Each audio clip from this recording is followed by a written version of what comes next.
kuma ka zamna kake cewa kaga Allah ko kai Allah ne ko komi Allah ne, to duk mai haka kahuri ne, babu wani tsawo. Ina kuma mai cewa ya ga Allah a duniya, to kuma ina kahurin da wanda ya ce shi Allah ne.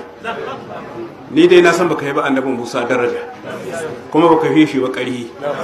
An ce tururuwa yake gani cikin duhun dare tahiyar kwana uku, kuma ya ji tahiyarta, kai ko sa baka gani ba, kuma gashi Allah ya ce mishi ba ya iya gani shi. Kuma kai dan rishin kunya da kahurci, munafukan ɗaki sun koya maka ɓata, kuma ka zamna kake cewa kaga Allah ko kai Allah ne ko komi Allah ne, to duk mai haka kahuri ne, babu wani tsaitsaya, kahuri ne kawai. Abinda annabawa suka tsaya ban mai yin shi, annabawa sun yi kowa daraja, balle ma Musa wa minkan munihin wa Ibrahim wa Musa yau Isa bin Musa iya cikin manyan annabawan da suka yi kowa daraja.